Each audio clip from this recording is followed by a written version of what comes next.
जय हिंद मित्रांनो, एक्झाम जागर या एज्युकेशन यूट्यूब प्लॅटफॉर्मवर तुम्हा सर्वांचं पुन्हा एकदा स्वागत आहे.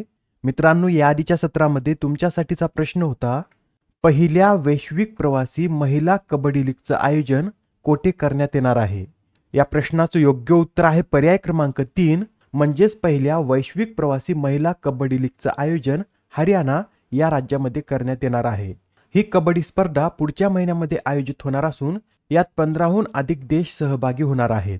आजच्या सत्राचा पहिला प्रश्न पहा. 16 ऑगस्ट रोजी इस्रोने कोणत्या प्रक्षेपकाच्या सहाय्याने EOS-8 या उपग्रहाचे यशस्वी प्रक्षेपण केले? कोणता उपग्रह आहे? तर EOS-8 असे याचं नाव असून या उपग्रहाचं प्रक्षेपण SSLV-D3 या रॉकेटच्या सहाय्याने करण्यात आलं आहे. SSLV म्हणजेच स्मॉल सॅटेलाइट लॉन्च व्हेइकल असे याचं पूर्ण स्वरूप असून याचं प्रक्षेपण आंध्र प्रदेशमधील श्रीहरिकोटा येथून करण्यात आला आहे. हे जे SSLV-D3 रॉकेट आहे याची पहिली चाचणी अयशस्वी झाली होती व आताच्या दोन्ही चाचण्या याच्या यशस्वी झालेल्या आहेत.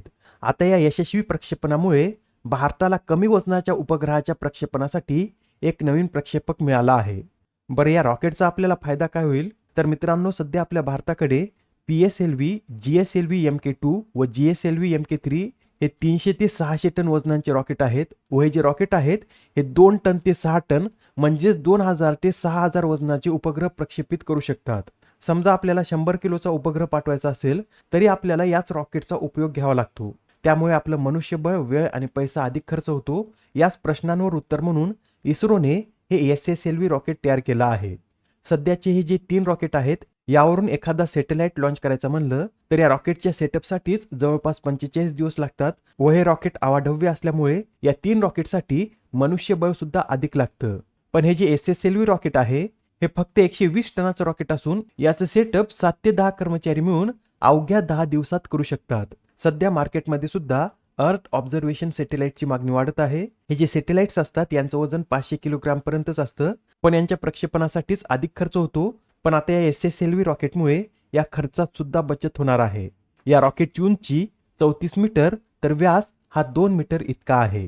मित्रांनो, भारताने या SSLV रॉकेट सोबत 2 उपग्रह प्रक्षेपित केले आहेत. त्याविषयी सुद्धा आपण माहिती पाहून घेऊया. पहिला उपग्रह आहे EOS-08. याचं वजन हे एकूण 175.5 किलोग्रॅम असून या रॉकेटचा विकास UR राव सॅटेलाइट सेंटरने केला असून मायक्रोसॅट म्हणजेच MS-1 बसवर बनवलेले हे पहिलंच मिशन आहे. या उपग्रहामध्ये एकूण 3 पेलोड आहेत व हा एक पृथ्वी निरीक्षण उपग्रह असून याचा उद्देश पृथ्वीच्या पृष्ठभागावर लक्ष ठेवणे आणि महत्त्वाची माहिती गोळा करणे असा आहे. दुसरा जो उपग्रह आहे याचं नाव SR0 डेमोसॅट असं असून याचं वजन 0.2 किलोग्रॅम इतका आहे व याची निर्मिती स्पेस किड्स इंडियाने केली आहे. हा उपग्रह नवीन तांत्रिक चाचण्यांसाठी व्यासपीठ उपलब्ध करून देण्याचं कार्य करेल. ठीक आहे, एवढी माहिती नोट करून घ्या. आणि आता प्रश्न क्रमांक 2 पहा. 10व्या शिमला आंतरराष्ट्रीय चित्रपट महोत्सवात कोणता चित्रपट हा उद्घाटन चित्रपट म्हणून प्रदर्शित करण्यात आला? या प्रश्नाचं योग्य उत्तर आहे पर्याय क्रमांक 2, म्हणजेच मिसेस तेंडुलकर. हा चित्रपट हा 10व्या शिमला आंतरराष्ट्रीय चित्रपट महोत्सवात उद्घाटन चित्रपट म्हणून प्रदर्शित करण्यात आला आहे. मित्रांनो, हा जो 10वा शिमला आंतरराष्ट्रीय चित्रपट महोत्सव आहे हा 16 ऑगस्ट पासून सुरू झाला असून 18 ऑगस्ट पर्यंत हा चित्रपट महोत्सव चालणार आहे. बरं, पहिल्यांदा या चित्रपट महोत्सवाचं आयोजन कधी करण्यात आलं होतं? तर 2015 मध्ये पहिल्यांदा या चित्रपट महोत्सवाचं आयोजन करण्यात आलं होतं. प्रश्न क्रमांक 3. भारतातील कोणते राज्य हे सर्वाधिक रामसर स्थळे असणारे राज्य आहे? अत्यंत महत्त्वाचा प्रश्न आहे. भारतातील तामिळनाडू हे राज्य सर्वाधिक रामसर स्थळे असणारं राज्य आहे. मित्रांनो, नुकतेच आता भारतातील अजून 3 स्थळांचा समावेश रामसर यादीत करण्यात आला असून भारतातील एकूण रामसर स्थळांची संख्या ही 85 इतकी झाली आहे. आणि या 3 नवीन स्थळांमध्ये 2 स्थळे तामिळनाडू राज्यातील आहेत व आता तामिळनाडू राज्यातील रामसर स्थळांची संख्या ही 18 इतकी झाली आहे. तामिळनाडू नंतर रामसर स्थळांच्या बाबतीत उत्तर प्रदेश दुसऱ्या स्थानावर असून उत्तर प्रदेशमध्ये एकूण 10 स्थळं आहेत.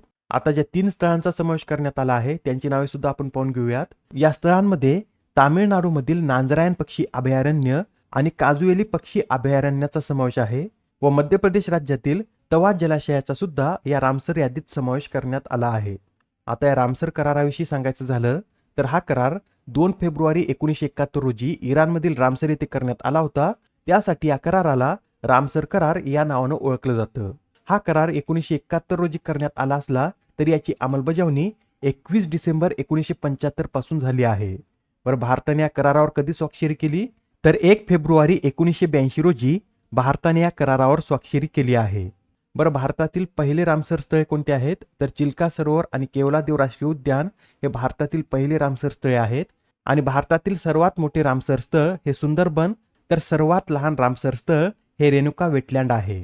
प्रश्न क्रमांक 4, 70व्या राष्ट्रीय चित्रपट पुरस्कारात सर्वोत्कृष्ट हिंदी चित्रपटाचा पुरस्कार कोणत्या चित्रपटाला जाहीर झाला आहे? मित्रांनो, नुकतेच आता 70व्या राष्ट्रीय चित्रपट पुरस्कारांची घोषणा झाली असून यात सर्वोत्कृष्ट हिंदी चित्रपटाचा पुरस्कार गुलमोहर या चित्रपटाला जाहीर झाला आहे. तसेच या पुरस्कारामधील सर्वोत्कृष्ट लोकप्रिय चित्रपटाचा पुरस्कार कांतारा, सर्वोत्कृष्ट फीचर फिल्मचा पुरस्कार अट्टम या मल्याळम चित्रपटाला, तर सर्वोत्कृष्ट मराठी चित्रपट हा वाळवी ठरला आहे. यामधील राष्ट्रीय सामाजिक आणि पर्यावरणीय मूल्यांचा प्रचार करण्यासाठीचा सर्वोत्कृष्ट फीचर फिल्म पुरस्कार कच एक्सप्रेसला जाहीर झाला आहे. सर्वोत्कृष्ट माहितीपटाचा पुरस्कार मर्म्स ऑफ द जंगल, सर्वोत्कृष्ट ॲनिमेटेड चित्रपट अ कोकोनट ट्री, तर सर्वोत्कृष्ट लघुपटाचा पुरस्कार जुनोटो या लघुपटाला जाहीर झाला आहे. बरं, या 70व्या राष्ट्रीय चित्रपट पुरस्कारात सर्वोत्कृष्ट अभिनेत्याचा पुरस्कार कोणाला जाहीर झाला? तर हा पुरस्कार ऋषभ शेट्टी यांना त्यांच्या कांतारा या चित्रपटातील अभिनयासाठी जाहीर झाला आहे.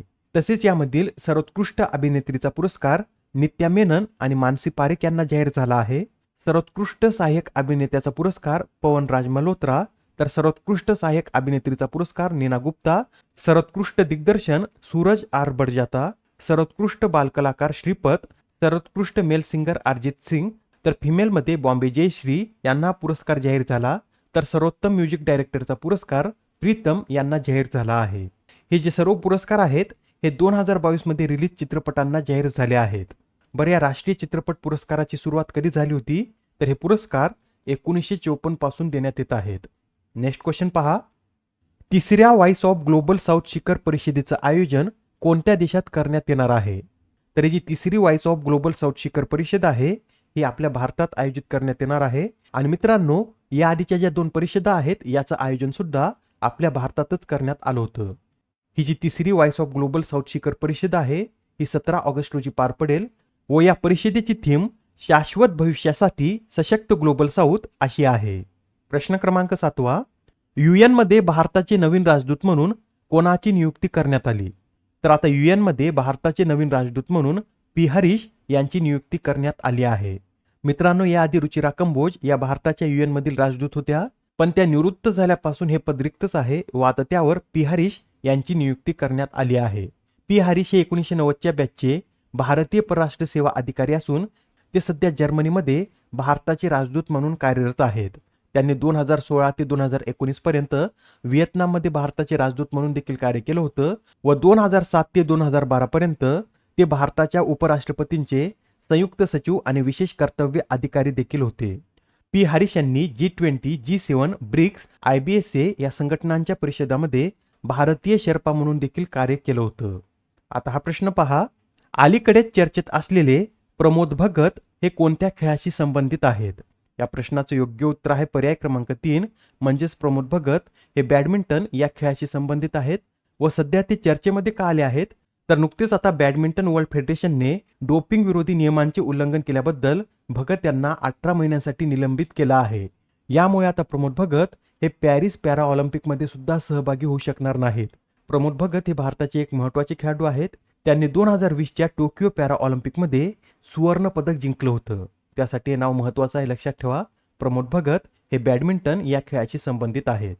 आजच्या सत्रामधील शेवटचा प्रश्न पहा. लघु आणि मध्यम उद्योगांवरील सहकार्याला प्रोत्साहन देण्यासाठी भारताने कोणत्या देशाबरोबर सामंजस्य करार केला आहे? तर असा करार भारताने अमेरिका या देशाबरोबर केला आहे. आजच्या सत्रामधील तुमच्यासाठीचा प्रश्न पहा. सक्तवसुली संचालनालयाच्या म्हणजेच ईडीच्या संचालकपदी कोणाची नियुक्ती करण्यात आली? आता या प्रश्नाचं उत्तर कमेंटमध्ये देण्याचा प्रयत्न करा. उत्तर चुकलं तरी काही हरकत नाही, कारण ज्यावेळेस तुम्हाला या प्रश्नाचं योग्य उत्तर माहित होतं त्यावेळेस हा प्रश्न तुमच्या दीर्घकाळापर्यंत लक्षात राहतो. तर आता पुढच्या सत्रामध्ये पुन्हा भेटूया. धन्यवाद.